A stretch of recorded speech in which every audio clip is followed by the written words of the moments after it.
వందనాలు కృతజ్ఞత స్తోత్రాలు చెల్లించుకుంటున్నాను తండ్రి గణేశయ్య. అవును ప్రభా, ఈ అద్భుతం కూడా మీరు ఈ రోజు కూడా మీరు చేయబోతున్న కార్యాలు బట్టి నీకు స్తోత్రుడైనా.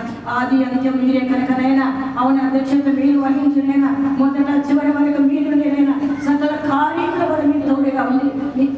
ఈ నామని భయపరచుకోమని అడుగుతున్నా ప్రభా. దయచేసి వచ్చేవాళ్ళని ప్రభా, అవును ప్రభా, వాళ్ళ సమయాన్ని పాదాల చెంత అప్పగించాలి. కనీసం 1 గంట సేపు అయినా నీ పాదాల చెంత మోకరించనైనా, నిన్ను స్తుతించి నిన్ను కనపరచాలని ఆశ కలిగి వీళ్ళందరూ క్షేమంగా నడిపించుకోవాలి అయినా.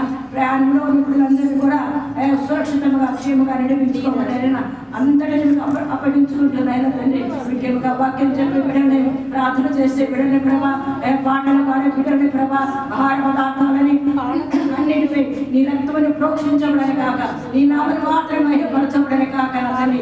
ఈ ఆవరణంతని ఆశీర్వదించబడి నీ కృప ఈ ఆవరణంతా నింపబడని కాక నా తండ్రి.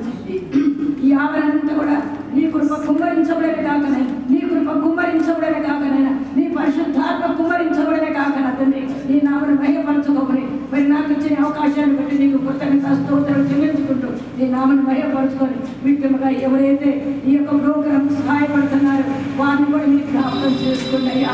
వారి అవసరతలు తీర్చండి అయ్యా. నీ నామని మహిమపరచుకోమని అడుగుతున్నారు. వారి అక్కలను ఎదిగిన దేవుడు కదా, వారి అవసరతలు తీర్చి నీ నామని మహిమపరచుకొని అనేక మంది మన సాక్షులు చెప్పిన కృపను దయచేయమని యేసుక్రీస్తు నామమున వేడుకొని పొందుకున్నాను, నమ్మి